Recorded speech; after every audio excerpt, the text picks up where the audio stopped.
Oh, one final story I wanted to cover. I don't think that I mentioned it last week, and I wanted to. This is, I mean, it's not a national adjustment to the federal uh, minimum wage, but McDonald's, at least for their store-owned, or sorry, their company-owned stores, are setting a $15 minimum wage. Or no, sorry. Yes.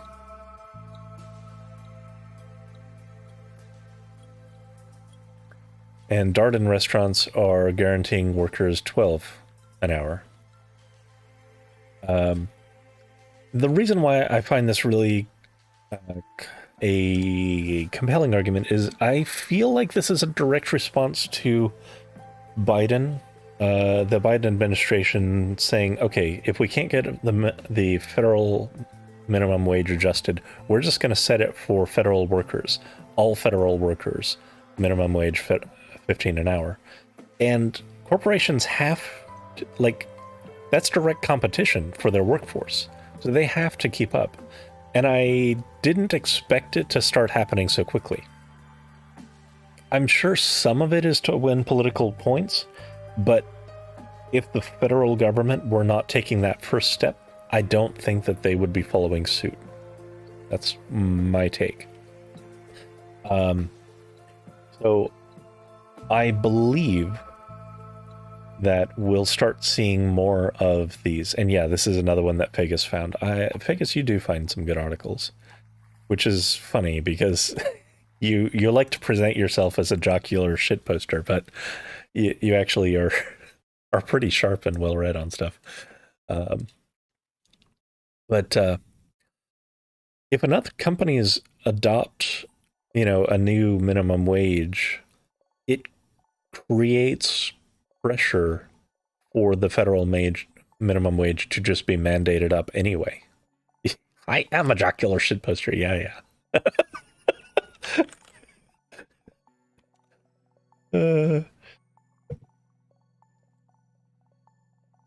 So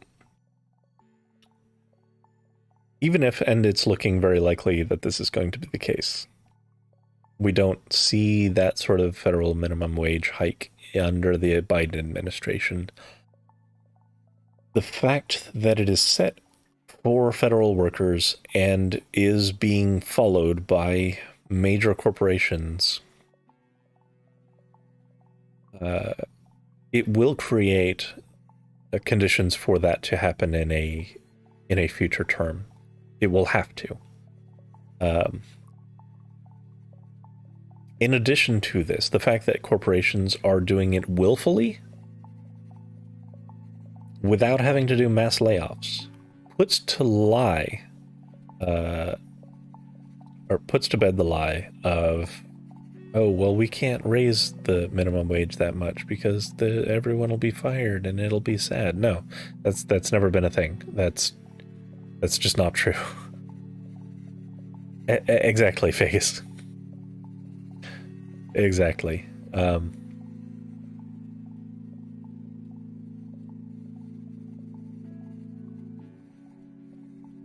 And that was starting to become the question, right? Like, do you want to continue to work for like $7 an hour here, or do you want to work down at like the local DMV or whatever?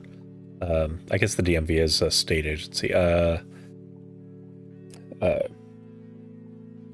don't know. There's various federal jobs. My mind's blanking. But there are a lot of federal jobs which you can get with even a high school education.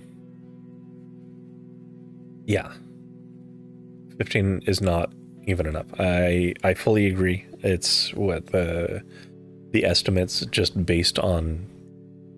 Why am I blurring out? Come on. Estimates just based on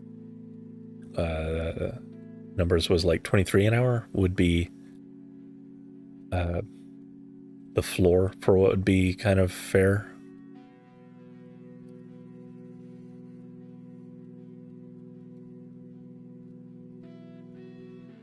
So, yeah, it is desperately needed.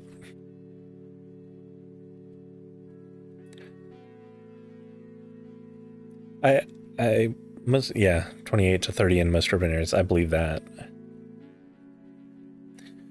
The reason I harp on that as a thing is I like to have some hope and speculate on paths for change, because they're hard to see, and when you start to see them, you want to follow them and you want to push attention to them and keep the spotlight on that, because otherwise that opportunity may fade away if it doesn't get that awareness, if, you know, if people don't recognize that and don't start calling for that to continue, then that it's a strike while the iron is hot sort of thing. Not to say that, like, minimum wage is going to change overnight, but it's... Before that article, I couldn't really see a path to having that move up.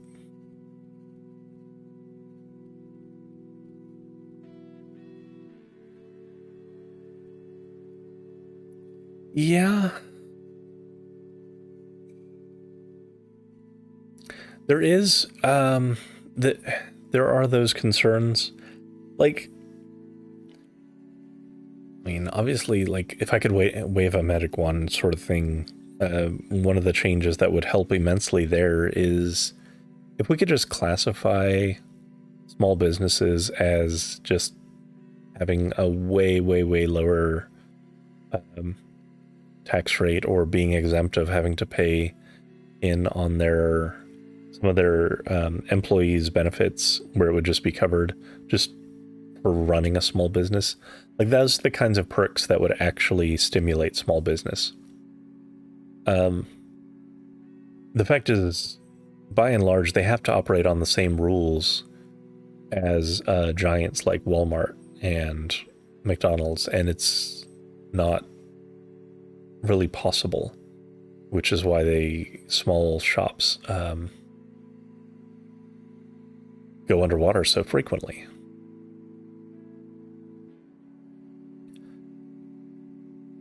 And, like, if you pushed up if you had a progressive tax rate in the corporate sector, not only would the government be better funded, you would see that stimulation coming into, the entrepreneurs and small businesses again, and they'd actually be able to. It's corporate equity is basically what's being discussed.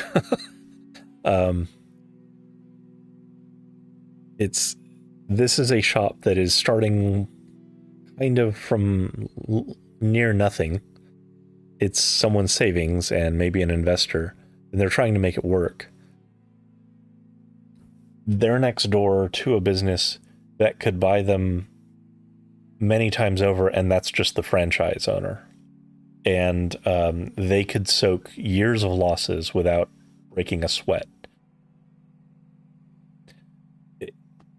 It's... If you want small business to thrive, you have to actually throw them meaningful perks. We don't. We never have. And anytime... This does frustrate me, where all of the clawing back against the... a lot of the talk about, like, lowering corporate tax rates and stuff, it's always couched in benefiting small businesses, but it never actually does.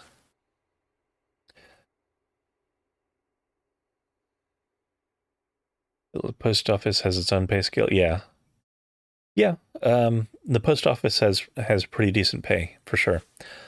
And a lot of different offices do have decent, but just I was definitely pleased by this administration laying down that all federal workers would get 15 minimum, because there are a lot of like low-level jobs supporting federal structures where they don't really get anything, or they get way under that, and that pushing corporations towards that helps. Also, welcome to the channel. Or is that the Liam?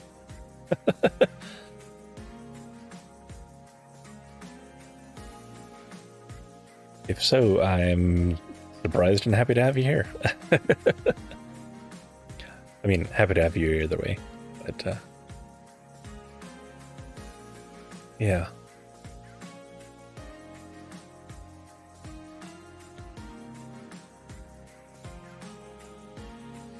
But yeah, we do need to, I think, start calling that out when especially conservatives start calling for tax breaks and such for small business, but when it actually is aimed at helping mega corporations. I do think we need a more aggressive, progressive system for how we actually address corporate profits. That only seems fair, especially with some ballooning hundreds of billions of dollars and stuff like obscene, incomprehensible amounts of money that these board members will never be able to utilize and are certainly not putting back into their own business. That just isn't a thing anymore.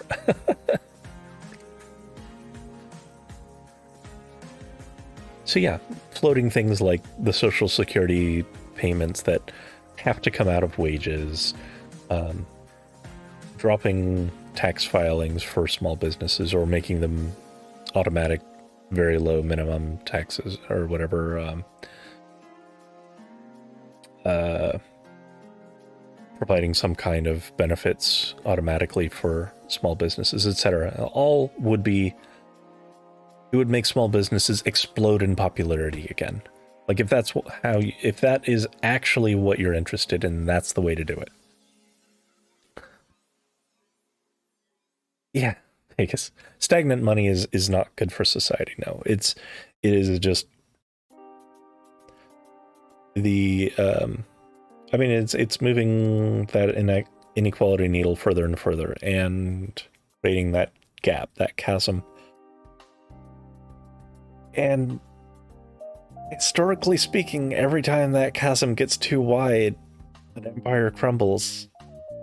I mean, that's just what happens. So there's a few ways of resolving that. One of them is less destructive than the other.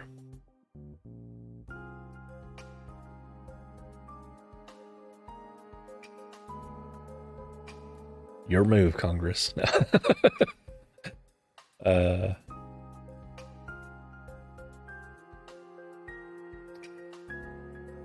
But yeah, my throat really is starting to wear down here.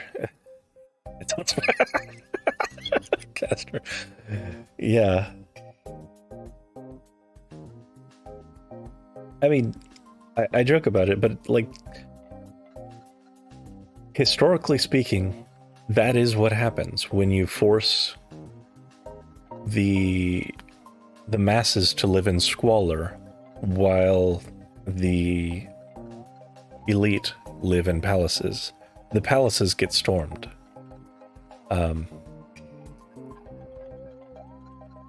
That is not an endorsement of that. I am not calling for violence, but it is historically, the record is clear. That is what happens. So, figure it out.